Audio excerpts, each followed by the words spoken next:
Okay, hi guys. So, question I get asked quite a bit is how did I get involved in lower back pain? So, see, I'm not a physiotherapist, chiropractor, osteo, all kind of the usual people you probably associate with managing lower back issues for people and kind of helping them solve that problem of lower back pain. Simple answer is hatred. So, I'm quite a big believer that when you get really pissed off about something, it can actually be quite a good motivator to help you find a solution. So, that all came from when I had my lower back injury, which was 10 years ago now.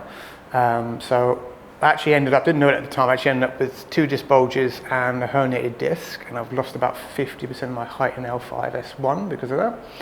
Anyway, when I had my back injury, and I've done a few posts on how that kind of came about, but anyway, kind of after that occurred, and I was walking around sort of buckled over like this, for about 2 weeks. First port of call was I got recommended to a chiropractor.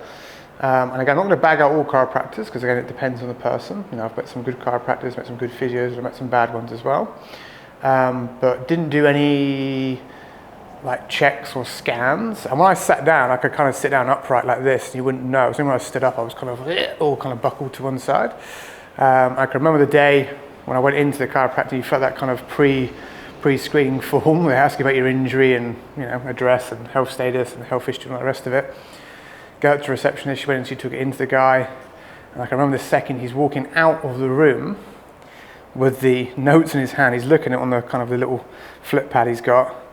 And he's like, "Oh, Mr. Ellicott, will you come and see me, please?" And he looks up as I'm standing up. So from here, I go like this, and the look on his face is he just goes, I kind of had a gut feeling at that point he probably didn't know what he was doing and if he could actually help me, but you know, you're kind of there at that point. You think these people are, you know, professionals, are good at what they do, so surely he's got some solutions to my problem. Anyway, saw him for 3 times a week for about 4 weeks. Didn't get anywhere, just had lots of monumental pain with these kind of forced adjustments. So he was trying the idea that without scanning me or testing me, he just assumed that I obviously had some sort of disc bulge or herniation, and his answer was to use more like a modified McKenzie method where he was going to really like force me into extension around that joint to try and pull that bulge or herniation back in again, which was super painful when he did it, like horrendously painful. Best success he really had one day, as he said to me, "Oh, I think it's because you ride a motorbike, that's probably making it worse, so why don't you walk to me and then walk back?" So for me it was like, the average person would be a 10-minute walk. When I was kind of buckled, it's more like a 25-30 minute super painful walk to get to him. Anyway, sort of adjusted me and kind of like got me sort of upright, but I was a bit kind of edgy and kind of tottering around. And then they sort of sent me out, and he said, "Oh, yeah, just walk home, you should be all right." I got 5 minutes into the walk, and then just kind of like broke down into the posture worse than before and could barely move. The rest of that walk took me about 40 minutes because it was uphill as well. Absolutely horrendous. Again, worst pain I've ever had. So next session, obviously, I rode the motorbike back to go and see him again. And he asked, "Oh, how'd you go last time?" I just said, "Mate, it was useless. It was worse than before, worst pain I've ever felt." Basically just sort of said, "Mate, why am I not getting any better? Like, are we doing something wrong? What's going on?"